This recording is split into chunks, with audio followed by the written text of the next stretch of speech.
Si Élodie a le sourire, c'est parce qu'elle sait lire correctement les étiquettes. Vous n'avez pas le temps de cuisiner, mais vous souhaitez tout de même bien manger, c'est légitime. La solution, lire les étiquettes. Mais attention, sans prise de tête.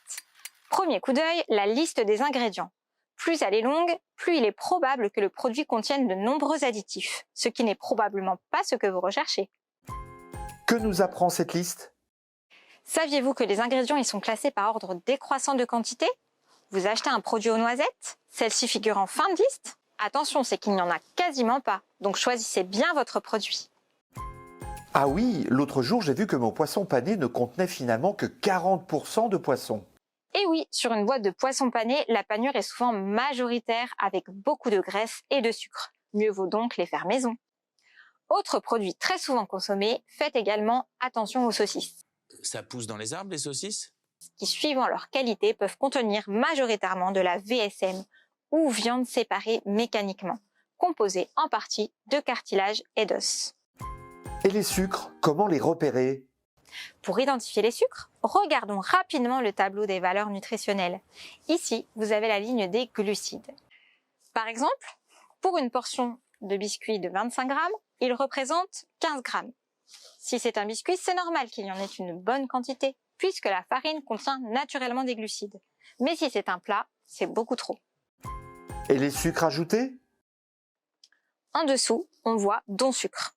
Et là, on a tout le sucre qui a été ajouté. Si on voit 15 grammes, un sucre pesant environ 5 grammes, facile de faire l'opération. Vous avez jusqu'à 3 sucres dans votre biscuit. Un dernier point. L'Organisme mondial de la santé nous dit aujourd'hui qu'il ne faudrait pas dépasser l'équivalent de 4 sucres ajoutés par jour. Les lipides, c'est important de bien les observer aussi ? Oui, tout à fait. On peut voir s'il s'agit d'acides gras saturés ou insaturés. Il est important de regarder les lipides totaux, mais il l'est encore plus de regarder leur qualité.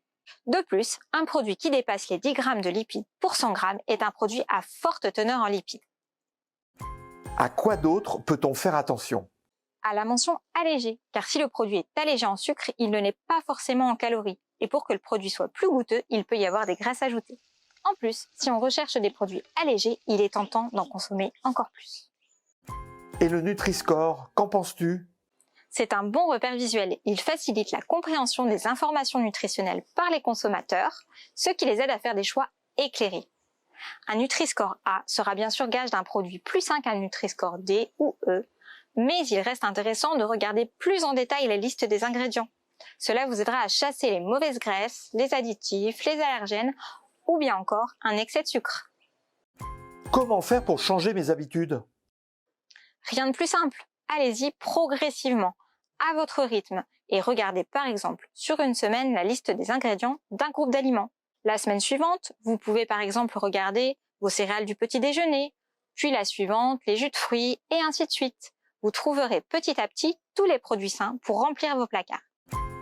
En apprenant à mieux lire les étiquettes, nous apprenons donc à éviter les sucres et les graisses cachées. Un repère facile pour tous. Si vous faisiez vous-même le produit que vous achetez, ajouteriez-vous du sucre ou des matières grasses ?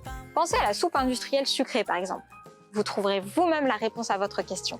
Lisez bien vos étiquettes et faites comme moi, gardez le sourire.